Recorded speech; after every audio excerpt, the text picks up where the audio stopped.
देशाला स्वातंत्र्य मिळालं, परंतु आपल्याला आर्थिक स्वातंत्र्य मिळालं काय? आर्थिक स्वातंत्र्य म्हणजे मनासारखं आयुष्य जगता येणं, मनासारखं खर्च करता येणं आणि महत्वाचं काम न करता या अकाउंटमध्ये पैसे येत राहणं. असं आर्थिक स्वातंत्र्य मिळवायचं असेल तर फक्त 2 गोष्टी करण्याची गरज आहे. काय? पहिलं म्हणजे लढावं लागेल. आपल्या देशाला स्वातंत्र्य मिळवतानाही आपल्याला इंग्रजांशी लढावं लागलं, आताही आपल्याला लढावं लागेल. पण आता कोणाशी लढावं लागेल? स्वतःशी. कारण आज आपली कोण कशी फसवणूक करून जाईल काही सांगता येत नाही. कोणीतरी येईल, खूप जास्त रिटर्न्सचे आमिष दाखवेल आणि आपण त्याला भरीस पडू आणि आपलं नुकसान स्वतः करून घेऊ.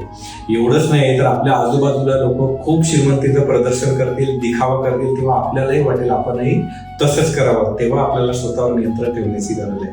आणि दुसरं सर्वात महत्वाचं, वेळ द्यावा लागेल, संयम पाळावा लागेल. आपल्या देशाला स्वातंत्र्य हे एका महिन्यात किंवा एका वर्षात नाही मिळालं, कित्येक दशकं द्यावी लागली. तसंच आपल्यालाही आर्थिक स्वातंत्र्य हे 6 महिने, वर्षभरात नाही मिळणार. त्यासाठी तुम्हाला 5 वर्ष, 10 वर्ष, 15 वर्ष, 20 वर्ष द्यावी लागतील. आणि महत्वाचं म्हणजे संयम पाळावा लागेल.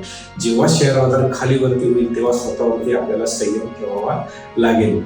तुम्हाला या स्वातंत्र्य दिनाच्या खूप खूप शुभेच्छा आणि आर्थिक स्वातंत्र्य मिळविण्यासाठी सुद्धा खूप खूप शुभेच्छा. आर्थिक स्वातंत्र्यासाठी गुंतवणूक सुरू करायची असल्यास आजच भेटा. थँक्यू.